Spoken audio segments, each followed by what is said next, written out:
নমস্কার বন্ধুরা, হেসেল স্বাদে আহ্লাদে আপনাদের সকলকে স্বাগত জানাই। আজকে আমি করব ধোকা। এটা কেনা ধোকার প্যাকেট। আমি এক প্যাকেট ধোকা নিয়েছি। এটা প্রথমে একটা বোলের মধ্যে একটু ধোকার ডালটা ঢেলে নিলাম। এর মধ্যে পরিমাণ মতন নুন দেব। নুন দিলাম,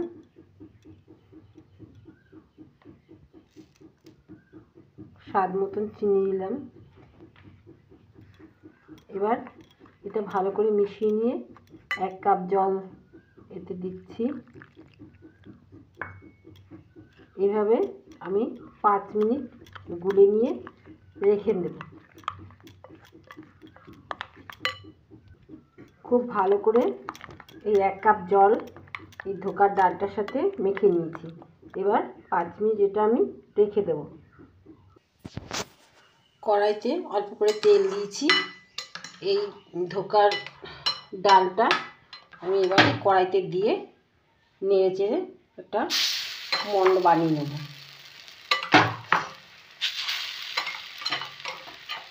আমি এখানে 5 মিনিটের কথা বললাম, যেভাবে ওই প্যাকেটের পেছনে লেখা আছে সেভাবেই করা যায়।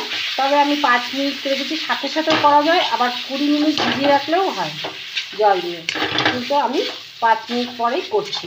এটাকে একটু নেড়ে চেড়ে এবার একটা প্লেটে অল্প তেল মাখিয়ে নিই, ব্যাটারটা বিছিয়ে নেব, বরফি আকারে কেটে নেব। এখানে ছোট্ট একটা প্লেট নিয়েছি, এতে সামান্য সাদা তেল প্লেটের গায়ে মাখিয়ে নিচ্ছি। আর প্লেটটা ছোটোই নিয়েছি, কেননা ধোকাগুলো খুব পাতলা করব না, যাতে একটু মোটা মোটা হয়, সেরকমের জন্যই আমি একটা ছোটো প্লেট নিয়েছি। ডালটা নামিয়ে নিয়েছি। এবারে প্লেটের মধ্যে খুব ভালো করে বিছিয়ে নেব, সমান করে।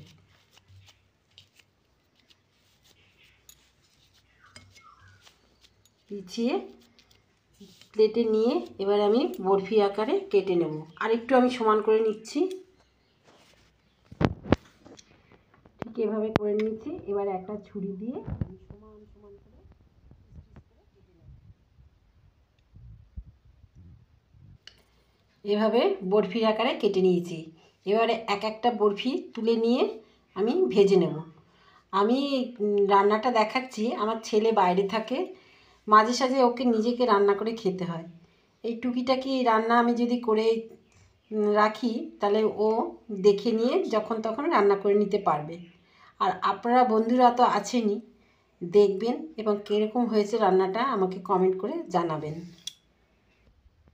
বরফিগুলো এভাবে কেটে নিয়েছি, আর যেখানে কোনায় কোনায় ছোটো ছোটো বেরিয়েছিল সেগুলোকে আমি নিজে হাতে গোল গোল বড়ার মতন করে নিয়েছি। এবারে আমি সর্ষের তেল দিয়ে এই ধোকাগুলো ভেজে নেব।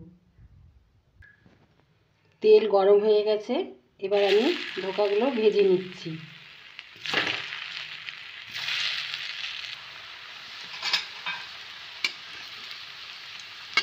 এভাবে উল্টে পাল্টে ধোকাগুলো আমি ভেজে নেব।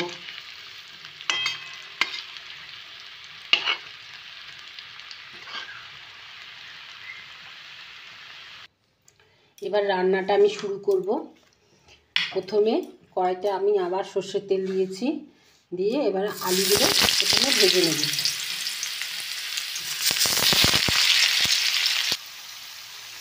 আলুটা অল্প একটু নুন দিয়ে ভেজে নিচ্ছি।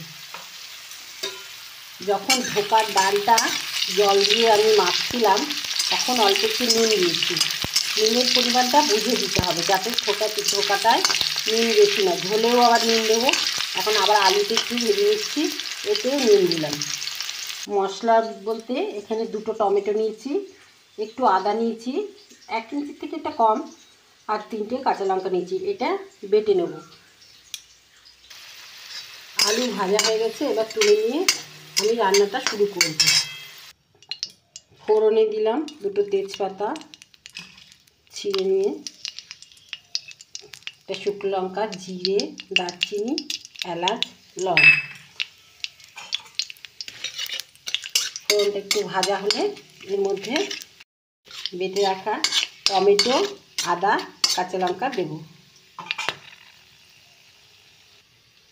ফোড়ন থেকে খুব সুন্দর একটা গন্ধ বেরোচ্ছে। এবার বেটে নেওয়া এই মশলাটা দিলাম। খুব বেশি ঝাল হবে না, তাই জন্য অল্প করে লাল লঙ্কার গুঁড়ো নিয়েছি, অল্প জিরের গুঁড়ো, অল্প ধনের গুঁড়ো আর অল্প হলুদ গুঁড়ো। এটা একটু জলে গুলে আমি মশলাটা দেব।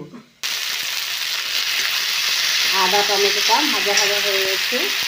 এবারে এই গুঁড়ো নেওয়া মশলাটা একটু দিচ্ছি। এটাকে একটু জল দিয়ে আর একটু দেবো।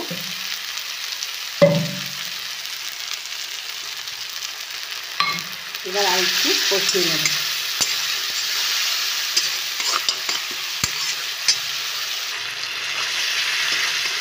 মশলাটা কষানো হয়ে গেছে। এবারে পরিমাণ মতো লবণ, স্বাদ মতো চিনি দিলাম। এটা একটা কষাতে কষাতে এবার ভেজে রাখা আলুগুলো দিয়ে দিচ্ছি। এটা একটু কষিয়ে নেব। তারপরে করে রাখা গরম জল একটু দেব। মশলা আলু খুব সুন্দর করে কষানো হয়ে গেছে। এবার পরিমাণ মতো ঝোল দেবো, কারণ আমার বড়াগুলো যখন দেবো ধোকাগুলো তখন এটাতে একটু ঝোল টানবে, তাই একটু জলটা বেশি দিলাম। এটা যখন টকবক করে ফুটে উঠবে তারপর আমি ধোকাগুলো ছেড়ে দেবো। আমার আলুও সেদ্ধ হয়ে গেছে, বেশিক্ষণ লাগবে না করতে।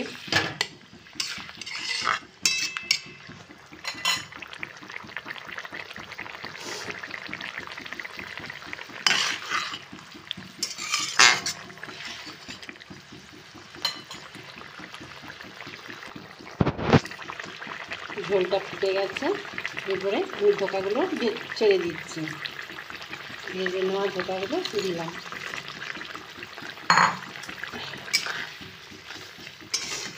আমি যখন ধোকাটা মেখেছিলাম তখনও চিনি দিয়েছিলাম, ঝোলেও চিনি দিয়েছি। যার পছন্দ হবে দেবেন, কিন্তু একটু মিষ্টি মিষ্টি হলে ভালো হয় খেতে।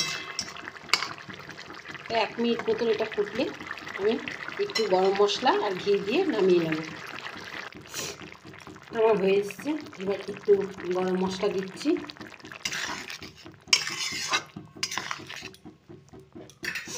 আর সামান্য ঘি দিচ্ছি।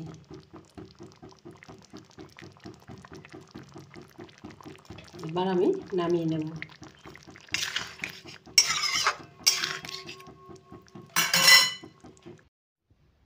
ধোকা রান্না আমার হয়ে গেছে, আমি নামিয়ে নিয়েছি। এই রান্নাটা সকলেই জানেন, তবু আমি করে দেখালাম।